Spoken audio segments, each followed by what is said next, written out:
ഇതാണ് മക്കളെ AC compressor വരുന്നത്. അത് ഓയില് മേലെ കൂടെ ഒഴിച്ചിട്ടാണ് അന്ന് കുറേശ്ശെ ഓയിൽ ഒഴിച്ചിട്ട് ഓടിയിരുന്നു. അപ്പോൾ അതിൻ്റെ ഭാഗമായിട്ടാണ് ഓയിൽ ഇങ്ങനെ വന്നിരിക്കുന്നത്. അപ്പോൾ ജോഷേട്ടൻ വീണ്ടും നമ്മുടെ കളിക്കളത്തിലേക്ക് എത്തിയേക്കാണ്. വീണ്ടും പണിയിലാണ്. ഇപ്പോൾ കുറേ സാധനങ്ങൾ അയച്ചെടുത്തിട്ടുണ്ട്. ഇപ്പോൾ ഇതൊക്കെയാണ് ഇപ്പോൾ അതിൻ്റെ കോലങ്ങൾ. അപ്പോൾ ഇതൊക്കെയാണ് ഒരു വണ്ടിപ്പണിക്കാരൻ്റെ ഒരു വണ്ടിപ്പണി എന്ന് പറയുന്നത്. ഉണ്ടാവും കംപ്രസർ അയച്ചു സെറ്റ് ചെയ്ത് വെച്ചു. ഇതിൻ്റെ ഉള്ളിൽ വരുന്ന മാൻഫോൾഡ് കാര്യങ്ങളൊക്കെ കംപ്ലീറ്റ് അഴിച്ചെടുത്തേക്കണു.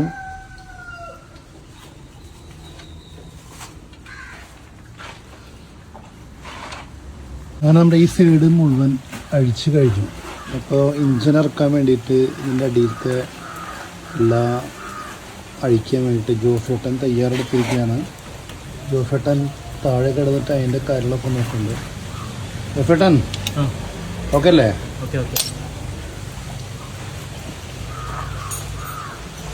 ഇതാണ് നമ്മുടെ ഡിസ്ക്.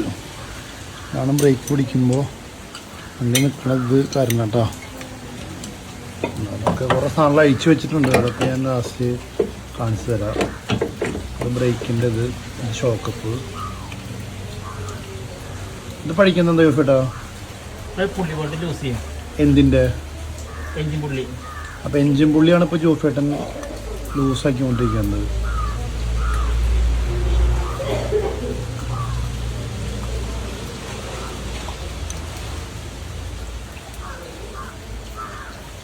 ഇതൊക്കെ പുതിയത് മേടിച്ച് വെച്ചതാട്ടോ. പക്ഷെ അതെന്താ വെച്ചെങ്കിൽ ബമ്പർ ഇടാൻ വേണ്ടി ഫിറ്റ് ചെയ്യാൻ പോണ സമയത്ത് ബമ്പർ ഊരിച്ച സമയത്ത് അറിയാതെ ഒന്ന് സ്പീഡ് കൂട്ടിയതാണ്. അപ്പോൾ അത് ടയറും മറിഞ്ഞ് പോയതാണ് ഈ സാധനം. രണ്ടെണ്ണം പുതിയ മേടിച്ചാണ്. 6 മാസം ആയിട്ടില്ല.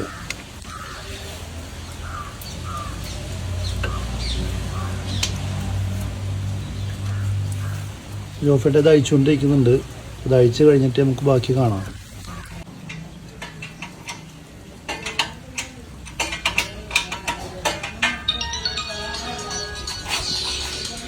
അപ്പോൾ ടർബോ അയച്ചിട്ടുകൊണ്ടിരിക്കുകയാണ്. ഈ കാണുന്ന സാധനമാണ് നമ്മുടെ ടർബോ എന്ന് പറയുന്നത്. അത് അയച്ചെടുത്തതിൻ്റെ ശേഷം ബാക്കിയുള്ള കാര്യങ്ങൾ നടപടിയാവുള്ളൂ. അങ്ങനെ നമ്മുടെ ടർബോ അഴിച്ചു ഇത് പുറത്തേക്ക് എടുക്കണം. ഇതാണ് നമ്മുടെ വണ്ടിയുടെ ടർബോ അല്ലേ? അപ്പോൾ ടർബോ നമ്മളൊരിക്കൽ പണിതിട്ടുള്ളതാണ്. ഇനിയിപ്പോൾ എന്താ അവസ്ഥ എന്നുള്ളത് കൊണ്ടുപോയിട്ടാണ് അറിയുള്ളൂ. ഈ കാണുന്ന ടർബോ ആയിട്ട് ഭാഗങ്ങളാണ്. ജോഫേട്ടൻ ഒരു പൈപ്പൊക്കെ അതിൽ നിന്ന് പറിച്ചെടുക്കുന്നുണ്ട്. എന്തായതുകൊണ്ട് ജോഫേട്ടൻ അറിയുള്ളൂ. കൂളൻ്റെ സർക്കുലേഷൻ്റെ പൈപ്പാന്നൊക്കെ പറയുന്നുണ്ട്. അപ്പോൾ ഓയിലടിച്ചിട്ട് നമ്മുടെ ഇഞ്ചിൻ്റെ കോല കണ്ടില്ലേ? ഫുൾ ഓയിലടിച്ചിട്ടുള്ള സംഭവമാണ്. ഇതൊക്കെയാണ് ഇപ്പോൾ നമ്മുടെ ഇഞ്ചിൻ്റെ ഭാഗം വരുന്നത്. അപ്പോൾ നമ്മുടെ വീട്ടിൽ വന്നിട്ട് ആളിതൊക്കെ അയച്ച് പറിച്ച് എടുത്ത് കൊണ്ടുപോകുന്ന പരിപാടിയിലാണ്. ഫ്രണ്ടിലെ ഈ ഒരു കാണുന്ന ഈ ഒരു ക്രോസ് ബാർ ഉണ്ട് താഴത്ത് കണ്ട്. ഫ്രണ്ടത്തൊക്കെ ഇപ്പം ഇന്നലെ അയച്ചു. അപ്പോൾ ക്രോസ് അയച്ചുകൊണ്ടിരിക്കണം. അപ്പോൾ ഈ ഇഞ്ചൻ കാറിലൊക്കെ പുറത്തേക്ക് ഇറക്കാൻ ഒരു സൗകര്യം ഉണ്ടാവുന്നതാണ് നമ്മുടെ മെക്കാനിക്കിൻ്റെ അഭിപ്രായം. അങ്ങനല്ലേ? ഇപ്പോൾ ക്രോസ് ബാർ സെറ്റ് ചെയ്ത് വെച്ചിട്ട് ആള് എൻ്റെ ബാക്കി പരിപാടിയിലേക്കാണ്. എൻജിൻ പുള്ളി ആക്കിയുള്ള പരിപാടിയിലാണ്. കഴിഞ്ഞാ അതിൻ്റെ ഉള്ളിൽ കിടന്നിട്ട് പടപെടുന്നേ. ഇതാണ് എൻജിൻ പുള്ളി. എൻ്റെ ബോൾട്ട്, എൻജിൻ പുള്ളിയും ബോൾട്ടും. ഈ കാണുന്നതാണ് ആക്സില്. അപ്പം ഇഞ്ചിൻ്റെ അതിൻ്റെ ഉള്ളിൽ നിന്ന് ആ സാധനം വെച്ച് പുറത്തേക്ക് അടിച്ചു.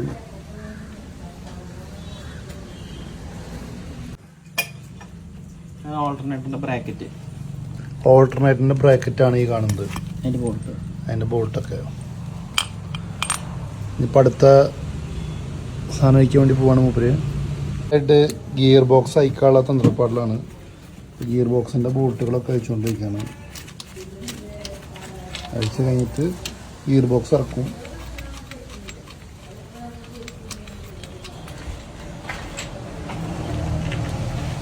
നമ്മുടെ ഗിയർ ബോക്സ് ഇറക്കിക്കൊണ്ടിരിക്കുകയാണ്. പഴിച്ച് സെറ്റാക്കിക്കൊണ്ടിരിക്കുകയാണ്. അപ്പോൾ അതിൻ്റെ ഉള്ളിൽ രണ്ട് സൈഡിലതാ, ഒരു സൈഡിലെ ആക്സിൽ, ഈ സൈഡിലെ ആക്സിൽ, പിന്നെ ഒരു കുട്ടി ആക്സിൽ, അതിന് വേറെന്തൊരു പേര് പറയും, ഇന്റർമീഡിയറ്റ് ഷാഫ്റ്റ് എന്തൊക്കെ പറയുന്നുണ്ട്. അതിൻ്റെ അപ്പുറത്ത് കാണുന്ന സാധനം നമ്മുടെ കോയിലിൻ്റെ ആണ്, സൈലൻസറിൻ്റെ. ഇത് പിന്നെ